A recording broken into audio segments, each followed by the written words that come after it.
오늘 말씀 다음 주 이제 베드로 설교까지가 사실은 10장 9장에서부터 출발된 그리고 10장을 중심으로 한 내용의 결말이 되겠습니다.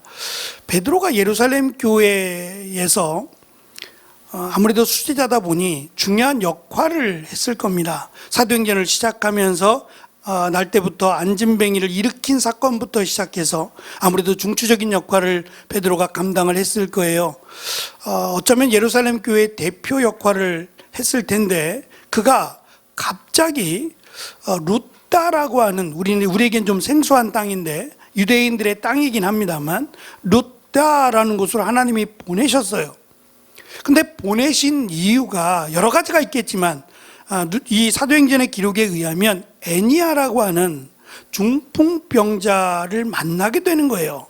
우리는 만약에 베드로가 의사라고 하는 직업을 가졌다면 병자들을 만나는 게 지극히 자연스러워요. 의사니까, 병을 고치는 사람이니까 병자를 만나러 가는 게 지극히 당연하죠. 그런데 사도라면 우리가 사도행전에서 사도들이, 많은 사람들이 늘어나면서 이들에게 공급해야 될 생필품들을 나누어 줄 때 어찌 보면 좀 매정해 보이는데 사도들이 하는 말이 우리는 말씀을 전하는 일과 기도하는 일에 전념하겠다 그랬어요. 그리고 7명의 집사를 세워서 이 일을 감당하게 했단 말입니다. 그만큼 사도들의 역할이라고 하는 집중된 사역은 말씀을 가르치는 일하고 기도하는 일이에요.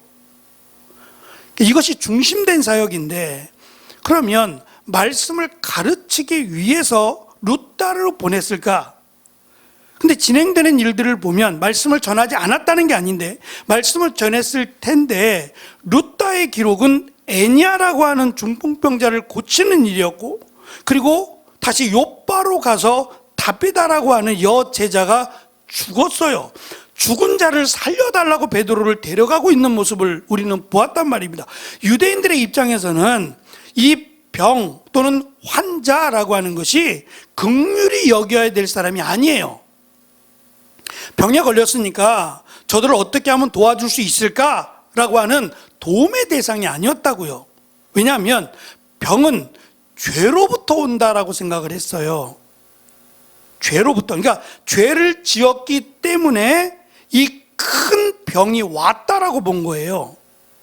우리가 지금 매주 수요일마다 욥기서의 말씀으로 함께 은혜를 나누고 있는데, 이 욥이라고 하는 사람은 당대 의인이라고 말씀하고 계세요. 의로운 자, 하나님이 보실 때에는 의로운 사람인데 그가 사탄에 의해서 하나님의 허락을 받고 사탄에 의해서 한꺼번에 자녀를 잃어요.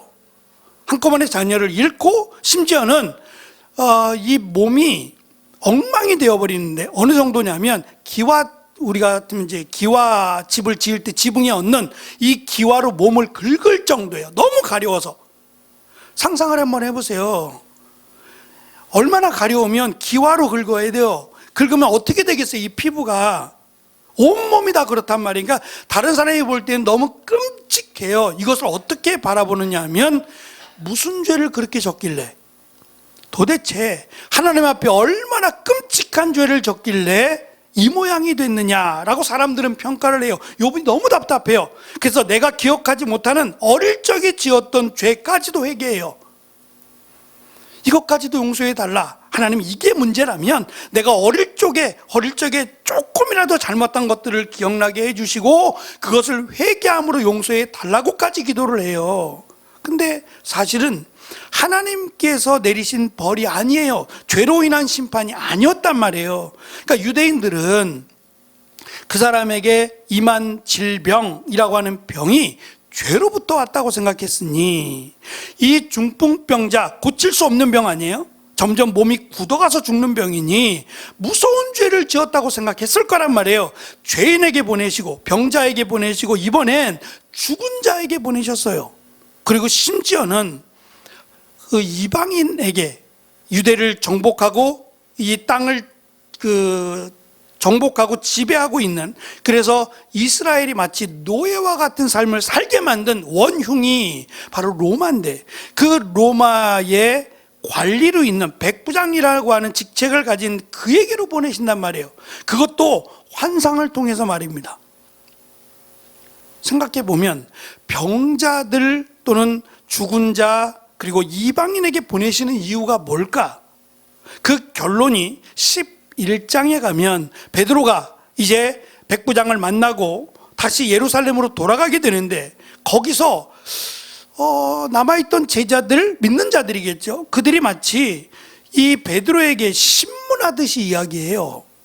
베드로가 큰 잘못을 한 것처럼 소문이 이미 들렸을 거예요. 고넬료에게 임한 성령이 임하고, 또 고넬료에게 임한 베드로가 갔더라, 함께 식사도 나눴고 그 집에 며칠을 머물렀더라 등등의 이야기가 이미 예루살렘에 들어왔어요. 예루살렘 교회에 들어왔고, 그 예루살렘 교회에 있던 제자들이 이렇게 베드로에게 따지듯 물어요. 11장 3절을 보면 할례 받지 않은 사람의 집에 들어가 함께 식사를 했느냐? 왜 그렇게 했느냐는 거예요. 왜 할례를 받지 않았던 사람에게 찾아가서 식사를 했고 그 집에 머물렀느냐가 문제예요. 다시 말하면 할례라고 하는 것은 아브라함 때부터 시작이 되는데, 이 할례라고 하는 것은 요즘 우리식으로 하면은 남자아이들에게 하는 포경 수술이에요. 근데 그것을 하게 한 것은 이 몸의 흔적을 남기라는 거예요. 뭐냐면 하나님의 백성이라고 하는 것을 흔적으로 남기라는 거예요, 몸에. 그래서 태어난 지 8일이 되면 할례를 하게 했어요. 남자아이들만이에요. 할례를 하게 했어요. 그래서 할례를 받은 자는 하나님의 백성이라고 하는 표식이 붙었단 말이에요. 그래서 예수 그리스도를 믿음으로 예수님은 할례를 받은 자들에게만 복음을 전하지 않았어요. 그들의 병자들만 고쳐주신 것이 아니라 이방인들에게도 찾아가셨고 그들을 만나주셨고 또 그들에게 복음을 전하셨어요. 그게 문제가 아니라는 거예요. 이제는 더 이상 유대인들만의 하나님이 아니라 모든 사람의 하나님이 되어주시기로 하나님이 결정을 하셨어요. 그래서 예수를 그리스도로 믿는 자들은 이제는 더 이상 할례를 받지 않아도 돼요. 할례를 받지 않아도 예수 그리스도를 믿으면 하나님의 자녀가 된다는 거예요. 그것을 증명해 주시기 위해서 6명이 함께 갑니다. 이 모세와 욥바에 있던 6명, 11장에 의하면 베드로가 이제 자신에게 일어났던 일들, 환상을 보았고 또 고넬료의 집에 가서 그들을 만났고 어떠한 일이 있었는지를 요약해서 정리해주는 11장의 내용을 보면 내가 6명과 함께 할례 받은 자 6명과 함께 갔다 이렇게 설명을 해요. 그러니까 그들과 함께 갔는데 그들도 놀란 것은 그들이 고넬료도 환상을 보았잖아요. 그리고 말씀을 듣겠다고 이미 기다리고 있었어요. 그러한 상황 속에서 그들이 예수님을 믿어요. 베드로가 전한 복음을 믿고 그들이 예수님을 믿음으로 성령이 그들에게 임하는 걸 봐요. 6명도 깜짝 놀랐고 베드로도 마찬가지로 그들에게 할례받지 않은 이방인에게도 예수 그리스도를 믿음으로 성령이 임했구나라는 것을 깨닫게 된단 말입니다. 이것 때문에 지금 베드로를 루따로 그리고 욥바로 그리고 가이사라로 보내셨던 거예요. 저희가 지금 답심리에 살고 있어요. 길 건너가 답심리죠. 길 하나를 두고 답심리 그리고 성동구로 이렇게 나눠지는데 동대문구, 성동구 이렇게 나눠지죠. 저희는 이제 길 건너 답심리에 살았어요. 6년 저희가 이제 이사를 오면서 답심리에 살게 돼서 이번에는 4년을 살고 이번에는 이제 교회 근처로 성동구로 와야겠다, 용답동으로 이사 와야겠다라고 하고 4개월 전에 집을 내놨어요. 만기는 7월 20일인데 좀 미리 내놓자 해서 3개월 전부터 집을 내놨는데 이번엔 비도 많이 왔고 그때는 집 보러 다니는 사람이 없나 봐요. 정말 집 보러 오는 사람이 없더라고요. 집에 계약도 안 되고. 그래가지고 3개월이 지나 4개월 만에 계약이 됐어요. 계약이 되고 이제 저희가 집을 알아봐야 되잖아요. 계약이 됐고 날짜가 정해졌어요. 10월 8일인데 정해지니까 이제 날짜가 좀 급하게 정해져서 좀 서둘러서 알아봐야겠다. 그리고서는 뭐 용답동 일대를 다 돌아다녀봤어요. 부동산도 다 다녀보고. 근데 부동산 중개하시는 분이 쉽지 않겠네요 라고 얘기하는 거예요. 첫째는 방이 3개여야 되고, 딸 하나에 아들 둘이니까, 저희까지 하니까 방은 최소한 3개가 있어야 되고, 무엇보다 주차장이 있어야 돼요. 저놈의 차를 방 안으로 들여놓을 수는 없으니까 주차장이 있어야 되는데, 그러려면 거주자 우선 주차를 신청을 하면 그거라도 되면 좋겠는데, 이미 사람들이 너무 많아서 내년 7월 달 이후나 돼야 순서가 돌아온대요. 그동안 또 어떻게 해요? 그러니까 이제 그냥 구석이라도 좀 될 수 있는 곳 등등을 찾아봤는데 아무 데도 없어요. 그 부동산 하시는 분하고 이렇게 가다가 우리 김슬 집사님 부부를 또 만났어요. 어디 가시냐 그래서 집 보러 갑니다. 그러고서는 아무리 봐도 집이 없어요. 기다리다가 안 되겠다, 길 건너러 가자. 그래서 또 답심리를 그렇게 찾아다니는데도 마땅한 집이 없어요. 큰일 났네. 어떻게 하자, 대책을 세우자. 방 2개로 줄일까? 절경 안 되면 차를 없앨까? 뭐 등등. 이사는 가야 되니까 이제 고민을 하면서 기도하면서 그렇게 이제 집을 보러 다녔어요. 같이 집을 보러 다니던 중개소 부동산 하시는 분이 이제 뭐 저희 집 내놓을 때부터 봤어요. 손님을 모셔오기도 하면서 봤고, 그러다 보니까 제가 목사란 걸 또 알게 됐어요. 목사님이세요? 라고 알게 됐어요.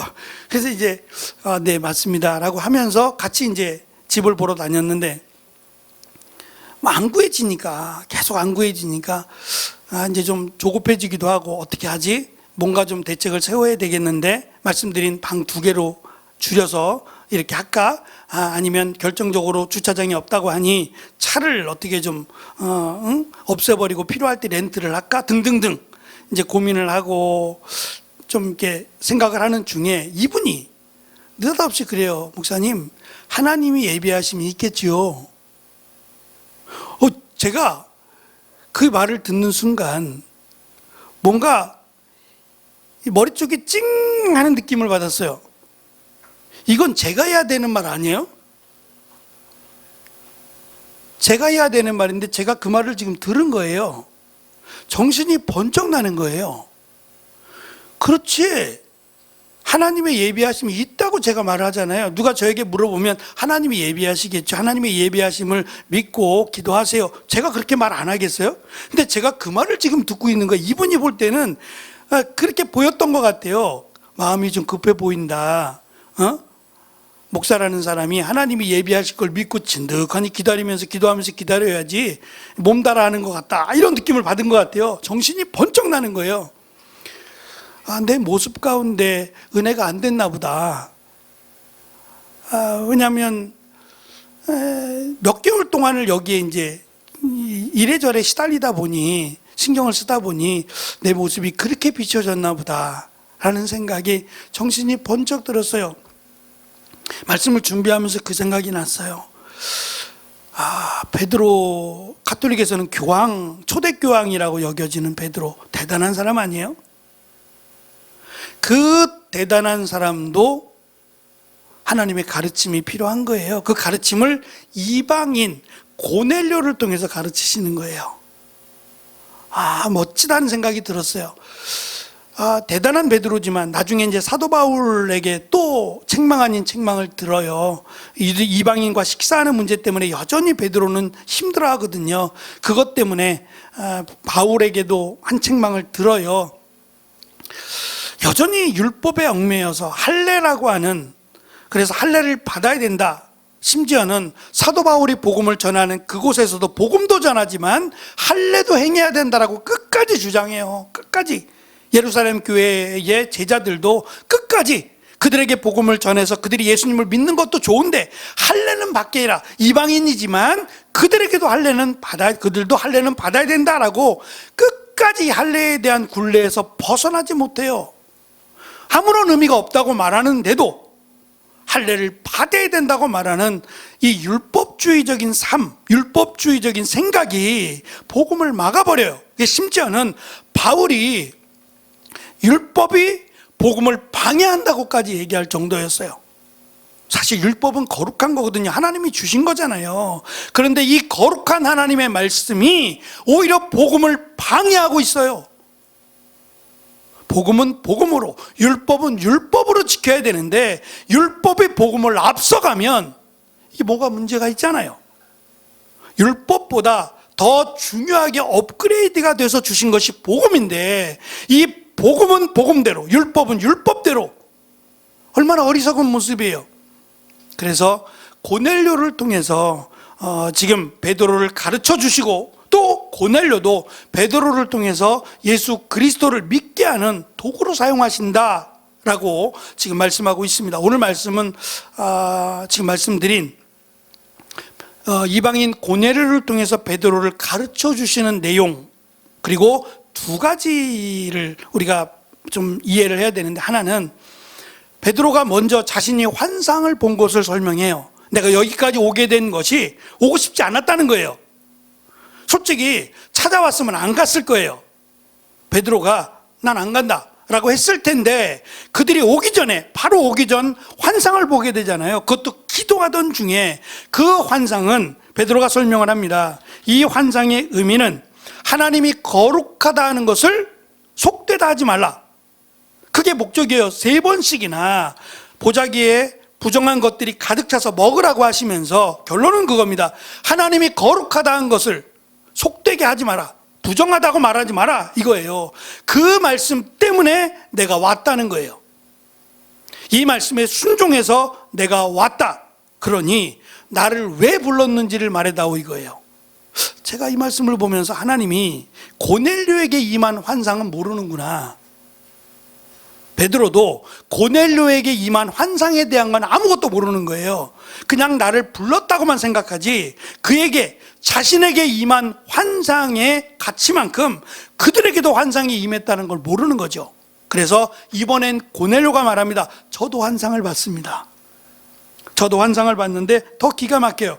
갑자기 눈부신 옷을 입은 사람이 제 앞에 서 계셨는데, 그가 고넬료야, 하나님께서 내 기도를 들으셨고 내가 가난한 사람을 도운 것을 하나님께서 보시고 너를 기억하셨다. 지금 사람을 요바로 보내어 베드로라고 하는 시몬을 모셔오너라. 그는 가죽 제품을 만드는 시몬이라는 사람의 집에 묵고 있으며 시몬의 집은 바닷가에 있다더라 라고 가르쳐줬다는 거예요. 얼마나 기가 막혀요. 자기에게 임한 환상보다 더 구체적이고 더 정확해요. 이건 정말 하나님께서 하신 일이죠. 그 이야기를 들으며 지금 고넬료가 베드로를 만나자마자 기다리고 있었다 그랬어요. 베드로와 그 일행 6명이 함께 들어오는 모습을 보고 누가 베드로인지 알았던 것 같아요. 그리고 베드로 발 앞에 바로 엎드려 절해요. 이건 좀 우리가 생각해야 돼요. 왜냐하면 고넬료의 나이가 적지 않을 거예요. 말씀드린 백부장이 되기 위해서는 거의 20년 가까이 군대 생활을 해야 된다 그랬으니까 그의 나이가 적지 않을 거란 말이에요. 그런데 이 베드로를 보고 그 앞에 엎드려 절했다라는 것은 경배의 의미가 있어요. 그냥 인사가 아니에요. 인사가 아니에요. 인사를 했더라면 안아줬을 거예요. 근데 안아주는 게 아니라 엎드려서 절한 거니까 이것은 경배의 의미가 있어요. 무슨 말이냐면 지금 천사로 설명하고 있는 신이 가르쳐 준 거예요. 신이 베드로라는 사람을 모셔오라 라고 말하니 이 베드로가 신과 동급이라고 생각한 거예요. 신의 예언으로 말미암아 베드로를 모셔오라 하니 이 베드로가 마치 신과 같은 사람으로 고넬료는 이해를 한 거예요. 그러니 당연히 베드로에게 절을 한 겁니다. 마치 신적인 존재로 본 거예요. 베드로가 뭐라 그래요? 일어나라고 하면서 나는 당신과 똑같은 사람이다 라고 하며 결코 절하면 안 된다. 이런 일들이 성경에 몇 번 있어요. 바울에게도 있었고, 그래서 영웅들은 전쟁에서 이기거나 하는 영웅들은 거의 신적 대접을 해줬어요. 신과 같이 대접을 해줬어요. 그래서 보통 어떤 능력이 좀 탁월하거나 그러면 그는 신의 어떠한 능력이나 신의 요소가 있는 사람으로 여겨왔대요. 그래서 영웅들은 거의 신적인 그런 대접을 했답니다. 지금도 그렇잖아요. 북한에 가보면 거의 뭐 김일성이나 김정은이나 뭐 이런 사람들을 거의 신적인 대우를 안 해주나요? 신과 같이 여기잖아요. 마찬가지로 그렇게 만들어버리는 거예요. 신과 같이 섬기도록 만들어버리는 거예요. 그런 요소가 있어서 베드로에게 엎드려 절했다. 베드로가 말합니다. 나는 당신과 똑같은 사람이니 하지 마라. 나는 절을 받을 이유도 없고 절할 만큼도 되지 않는다는 말이에요. 이렇게 세웁니다. 그리고 나서 중요한 것은 오늘 말씀의 끝절에 있어요. 고넬료가 이렇게 말합니다.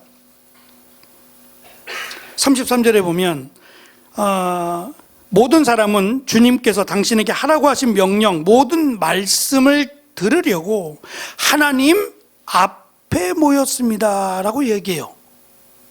제가 몇 번을 봤어요. 지금 베드로 앞에 있는 거잖아요. 베드로 앞에 있는 거잖아요. 베드로가 지금 하는 말을 듣기 위해서 베드로를 모셔오라 했고, 그러면 하나님께서 베드로에게 하라고 하신 말씀이 있지 않겠어요? 그게 뭔지 모르겠지만 베드로를 통해서 하고자 하는 말씀이 있어서 베드로를 모셔오라고 했으니 하나님께서 당신에게 주셨던 그 하라 하신 말씀을 들을 준비가 됐습니다 라고 지금 이야기하는 건데, 당신 앞에 있습니다 라고 해야 되는데 하나님 앞에 있다고 말을 하는 거예요. 근데 또 베드로가 그것에 대해서 하지 말라니까, 나는 하나님이 아니라고, 나는 신이 아니니까 내 앞에 절하지 말라고 그랬던 베드로 아니에요. 근데 이번에는 아무 말도 안 해요. 내가 하나님 앞에 있습니다, 말을 들을 준비가 됐습니다 라고 말하는 이 고넬료에 대해서 책망하지 않는다고요. 난 하나님이 아닙니다, 왜 자꾸 하나님 이야기를 합니까? 라고 꾸짖거나 하지 않고 가만히 있어요.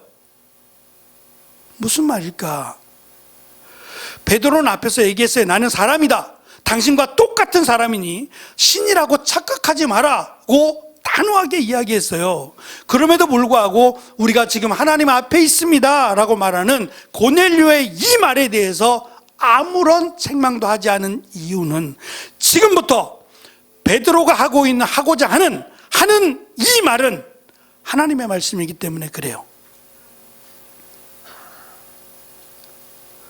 하나님 앞에서라고 하는 말을 라틴어로 코람데오라고 불러요. 아마 들어보셨을 거예요. 코람이라고 하는 말은 앞에서라는 말이고, 데오라고 하는 말은 데오스가 신이에요. 그러니까 하나님 앞에서라고 하는 말을 종교개혁을 일으킬 때 종교개혁자들이 부르짖었던 말이에요. 당신들이나 우리들이나 다 하나님 앞에서 하자. 무슨 말이 아닐 수 없어요. 하나님이 우리를 구원하시는 하나님이 결정하실 겁니다. 너는 천국, 너는 지옥, 하나님이 결정하실 거예요. 뭘로 결정한다 그랬죠? 예수 그리스도를 믿음으로 결정할 겁니다. 그것을 어떻게 증명한다 그랬죠? 주기도문 외워보라 그럴까요? 사도신경 한번 외워보라 그럴까요? 성경 66권 다 외워보라 그럴까요? 우리 안수 집사님들 걱정이 많으세요. 이 고시 책자가 되게 두꺼워요. 공부하고 나서 뒤돌아서면 생각이 안 날 것 같은데, 제가 그렇거든요. 실컷 읽고 났는데 돌아서면 이게 다시 봐도 새롭고. 그러면 12제자 이름 물어보면 대답할 자신 있으세요? 저도 12제자 이름 물어보면 가물가물할 것 같은데 이거 아닐 거예요. 아닙니다. 그러면 우리가 하나님의 나라, 하나님 앞에 섰을 때에, 선다고 했을 때 하나님이 너는 천국, 너는 지옥, 이걸 뭘로 결정한다 그랬어요?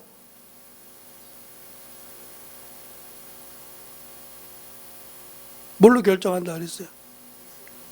그 얘기는 내가 했고, 예수 그리스도를 믿음으로 결정하는 건 맞아요. 그 증거가 있잖아요. 믿는다라는 증거가 있어야 되는데, 행함이요?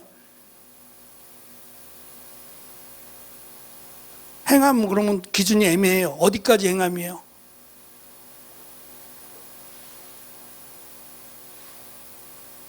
감사해요.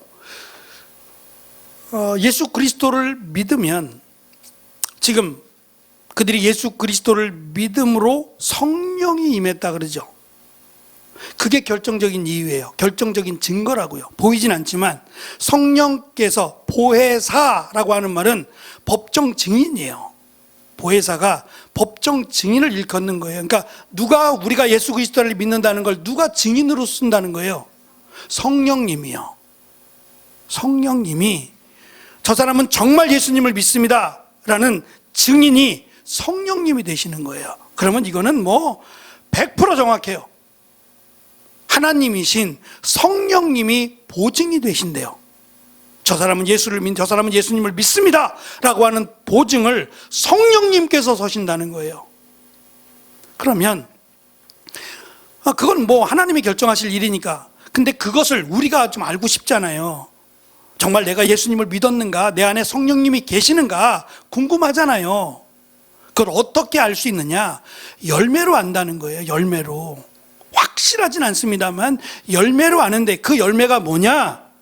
예수님을 믿고 예수님을 믿음으로 내가 구원을 받았다면 예수님이 우리에게 주신 은혜와 축복이 있잖아요. 왜냐하면 우리는 죽어도 산다, 하나님의 나라에 간다 라고 하는 소망도 생기고, 예수님을 믿으니까 또 예수님이 사랑하신 것처럼, 자기 몸을 아끼지 않고 우리에게 내어주심으로 사랑한 것처럼 우리도 원수까지라도 라고 말씀하셨잖아요. 사랑한다는 거예요. 그러니까 우리가 변화된다는 거예요. 그렇게 사랑하며 살기로, 베풀며 살기로 우리가 변화된다는 거예요. 받은 은혜와 사랑을 아니까 나도 주고 싶고, 나도 사랑하고 싶고, 나도 그리스도의 사랑을 전하고 싶은 마음이 생긴다는 거예요. 이것이 성령을 받은 증거입니다. 거짓으로 속일 수는 있어요. 그러나 나는 속일 수 없어요. 나는 안단 말이에요. 그러니까 이것이 100% 정확하다라고 말할 수는 없어요. 그러나 적어도 성령이 우리 안에 임하셨다면, 내가 예수 그리스도를 믿음으로 내 안에 성령이 임했다면 성령의 열매들이 있잖아요. 9가지 열매, 이걸 다 맺으라는 건 아니에요. 이 9가지 열매들이 우리 안에 차곡차곡 맺어진다는 거예요. 그것이 우리가 예수 그리스도를 믿음으로 성령 받은 증거라고 말할 수 있을 거예요. 그것을 아까 권사님이 얘기한 행함 가운데 하나로 보여지는 거예요. 행함으로 구원받지 않아요. 아무리 착하게 산들 구원을 받겠냐 말이에요. 행함으로 구원받는 건 아니지만 예수 그리스도를 믿음으로 행함이라는 것이 만들어지는 거예요. 자연적으로 행함이 생긴다는 거죠. 중요한 것은 지금 베드로가 전하고 있는 이 복음, 베드로가 전하는 이 말씀은 하나님 앞에서 전하는 말씀이에요. 베드로의 말이 아니라는 거예요. 하나님의 말씀이에요.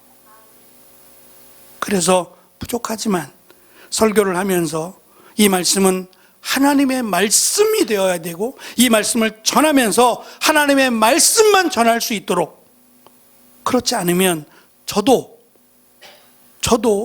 가짜가 될 수 있어요. 하나님의 말씀이 아니라 내 말을 전하고 내 생각을 전한다면 그것은 하나님 앞에서 전하는 말씀이 아니에요. 저도 하나님 말씀 앞에서 전하는 자가 되어야 되고, 성도들도 목사 앞에서 듣는 게 아니라 하나님의 말씀을 듣는 것으로 받아야 돼요. 조금 두려운 마음으로, 경외하는 마음으로, 사모하는 마음으로, 목사의 말이 아니라 하나님의 말씀을 목사의 입을 통해서 듣는다라고 하는 그 마음으로 받으셔야 돼요.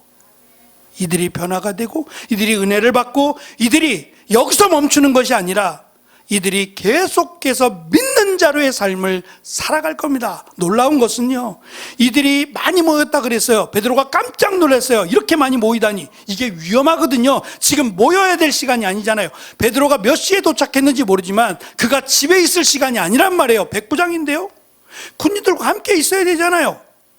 근데 지금 집에 와 있고 가족들, 식구들까지 다 불러 모았어요. 다 위험해요. 이제 다 로마인들 아니겠어요? 이들이 다 모여서 예수님을, 하나님을 믿는다? 이것은 목숨을 걸어야 될 일일 수도 있어요. 그런데 이들은 어느 누구 하나 두려워하지 않습니다. 기쁨으로, 사모함으로 기다리고 있었고, 그 말씀을 받고 모두가 성령을 받았다. 이들에게 세례를 주지 않을 이유가 없다라고까지 베드로가 말할 정도예요.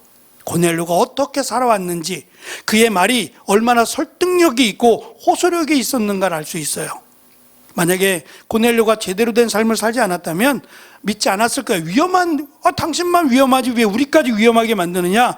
가지 않았을 거예요. 근데 고넬료가 어떠한 삶을 살았길래 그가 사람을 모았을 때 주저하지 않고 와서 함께 그 자리에 있었다라는 것만 해도 그가 얼마나 신실한 자였는지를 우리는 알 수 있어요. 우리가 전하는 말, 우리가 하는 행동이 그냥 나만의 말, 나만의 행동이 아니라 예수 그리스도의 향기를 드러낼 수 있는 그런 사람이 되어야 될 겁니다. 쉽지 않겠지만 거기에 하나님의 은혜가 있을 것이고, 또 하나님이 그것을 감당할 때 주시는 하나님의 위로와 은혜가 있을 겁니다. 하나님 앞에서 복음을 전하는 베드로, 하나님 앞에서 이 말씀을 듣고 있는 고넬료와 그의 사랑하는 가족들, 이 모두에게 하나님의 은혜가 있었습니다. 이 놀라운 은혜가 우리 교회 가운데 우리 모두에게 임하는 귀한 은혜가 있기를 축원합니다. 기도하겠습니다.